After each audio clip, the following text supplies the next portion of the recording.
to our channel. So for today's video guys, magbi-makeup tayo. So naisipan ko na gumawa ng birthday look. So hindi naman ako magbi-makeup sa birthday ko, pero if ever man na maisipan kong mag-makeup, ito yung gagawin kong makeup look. So guys, gusto ko kasing i-feature sa inyo itong binigay ng aking kapatid na palette. This was gifted to me on Christmas days is the Detail Makeover Sunset Dream 15 colors eyeshadow. So ganito siya guys, and may kasama siyang contour and blush palette 4-in-1. So ito yung contour and blush palette, and ito yung kanilang Sunset Dream Play.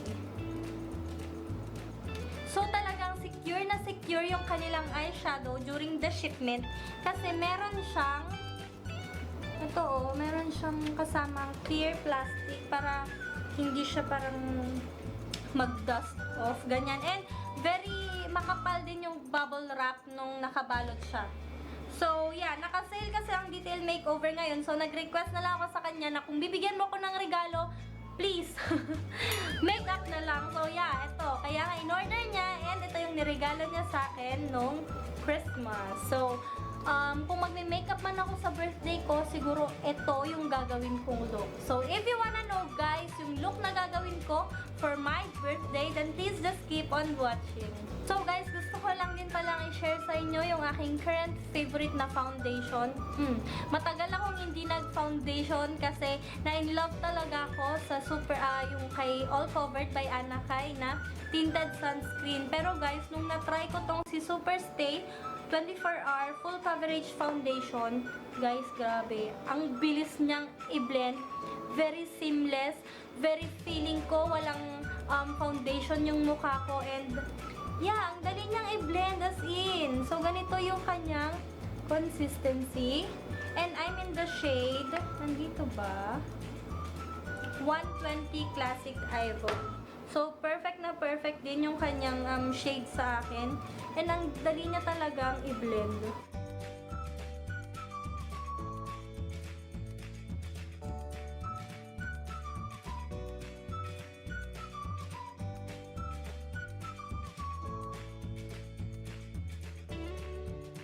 Na-blend out ko na siya and nag-even out na yung skin tone ko. Medyo dadagdagan ko lang konti sa aking mga blemishes. Hindi na din ako magko-concealer. Ito na lang din yung aking gagamitin. And very, very konti lang yung aking ilalagay for my blemishes. Wala talaga akong salamin na malaki nyo. Ito lang ginagamit ko as in. And itong screen. Ewan ko ba? Bakit di ako bumili ng sarili kong salamin? Kaloka. And ang kagandahan dito sa foundation na to guys is hindi siya nagsisettle sa, anong tawag dito? Dito sa gilid ng ilong and dun sa mga pores. So, yeah, hindi siya halata na may foundation ka. And ang dali lang din niyang i-blend. And kung may naririnig kayo sa background, si daddy lang yan. Kakain niya talaga dito. Siya lang yun. And yan na, tapos na yung ating base. And ano lang to guys pala, medium coverage. Pero pwede naman siyang i-build up, pero okay na ako dyan. So, ang next na gagawin natin is kilay.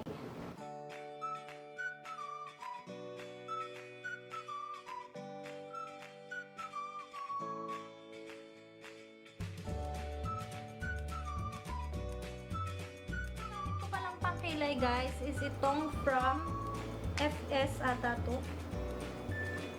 So, ganyan lang ginagawa ko. Ina-outline ko lang siya and biniblend ko siya using spoolie. Kahit anong spoolie naman. Itong spoolie nga na ginagamit ko, very old na to eh. This is from the Face Shop. Ito. Ang lambot niya kasi. Hindi ko siya ma-let go.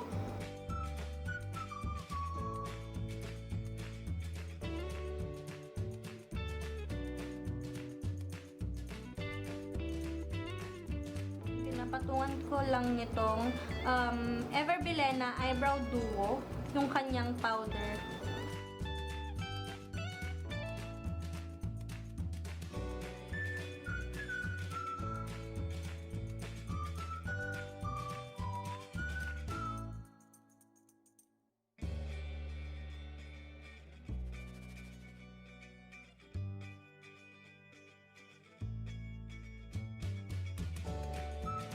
kayo, nahihirapan din ba kayong pantayin yung kilay nyo? Kasi sa akin, struggle ko talaga yun. Parang hirap nilang pagpantayin. So, ito na guys, yung ating brows.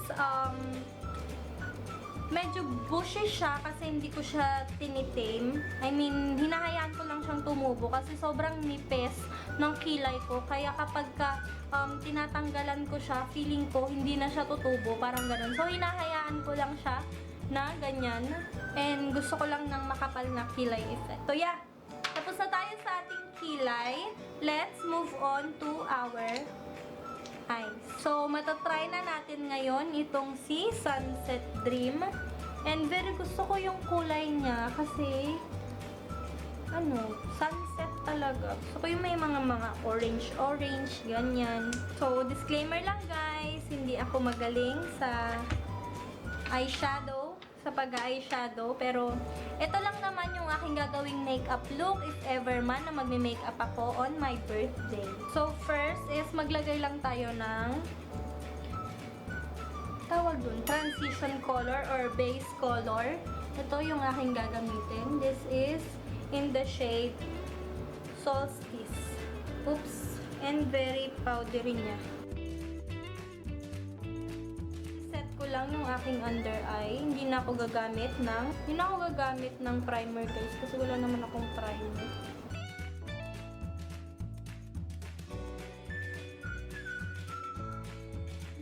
Ilalagay ko guys is this one, Morn.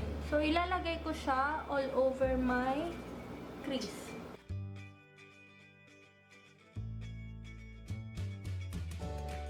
Siyang i-blend guys.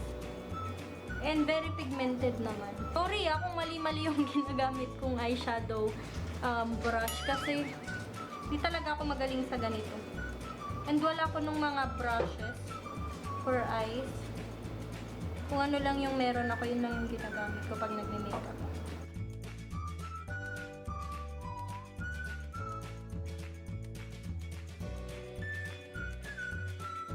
Pigmented niya. Balik lang tayo dito.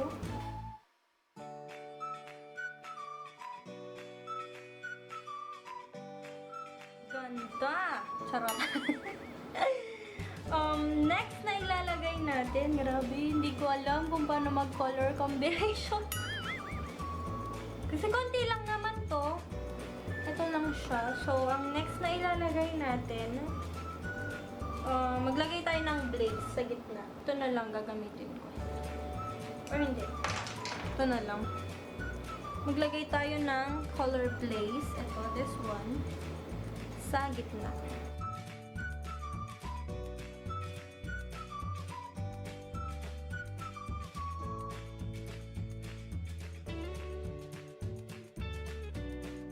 Guys, is nilalagay ko siya all over my lids. Make sure guys na pag magdi-dip kayo dito sa palette, i-tap nyo siya kasi very powdery. So, kukuha lang ako ng blending brush and i-blend ko lang yung kanyang edges para mag-connect siya doon sa nilagay ko sa aking crease. So, para magkaroon siya ng definition, lalagyan ko ng solar dito sa my outer part. Ito yung solar, guys.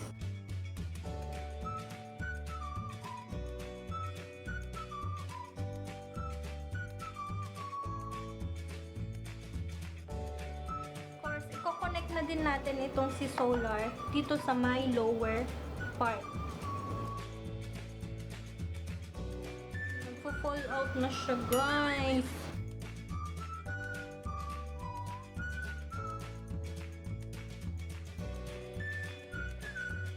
Blending brush, and kung ano yung natira dito, yun din yung ibabrush ko dito sa lower part.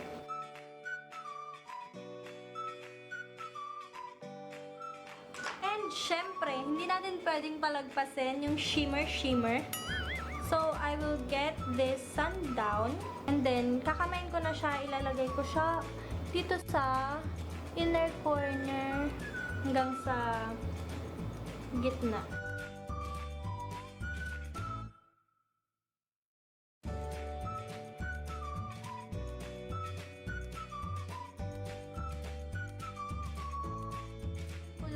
itong blending brush and then i-blend natin yung edges para hindi naman harsh.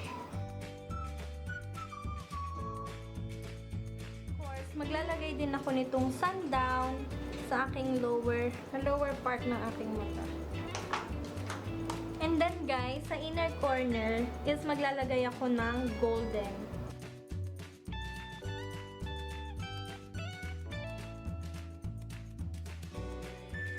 Guys, ganito lang yung ating eyeshadow. Let's move on with the contour palette. So, magko-contour lang tayo. Ito yung gagamitin ko. Ayaw kasi ng brownish masyado. So, ito may pagka-ano siya, ashy.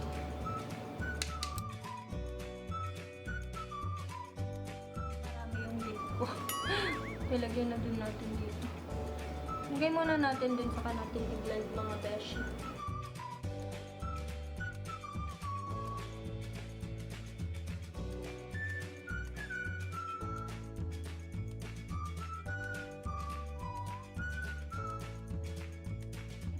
Na din natin.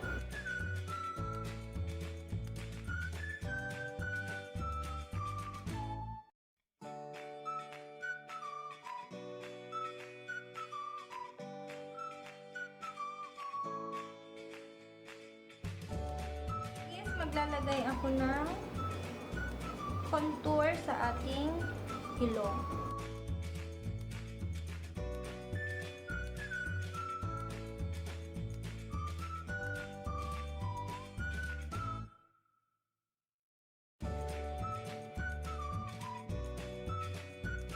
Para hindi naman siya harsh.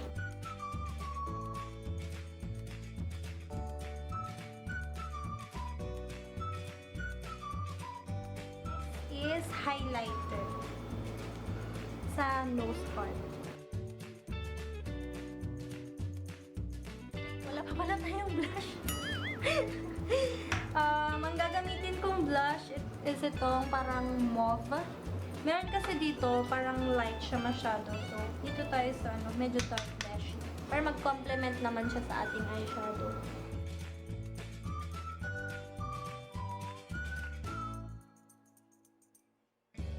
Napansin nyo ba guys, hindi ako naglagay ng powder, diba? Kasi, yung ginamit natin na foundation is okay lang siya na hindi lagyan ng powder kasi hindi siya sticky. And, nagsiset talaga siya sa face. And, syempre, lagyan din natin ng highlight sa mga gusto nating lagyan ng highlight.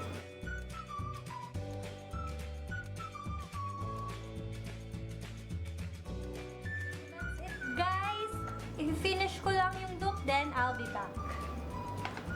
So, guys, this is the final look ng ating birthday makeup look. Naglagay lang ako ng mascara and then ng lipstick. And wait, kailangan nating mag-spray ng setting spray para mag-blend everything, diba? So, very subtle lang siya and medyo kinurl ko lang yung aking hair. So yeah, this is the look, guys.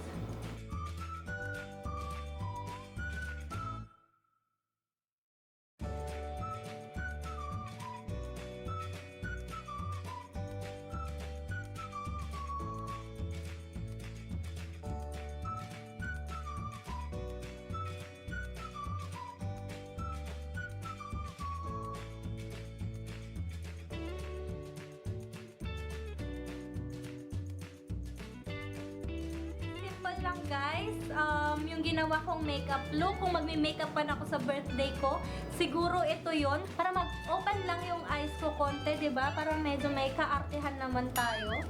So that's it guys. Thank you so much for watching. Kung interested pala kayo guys sa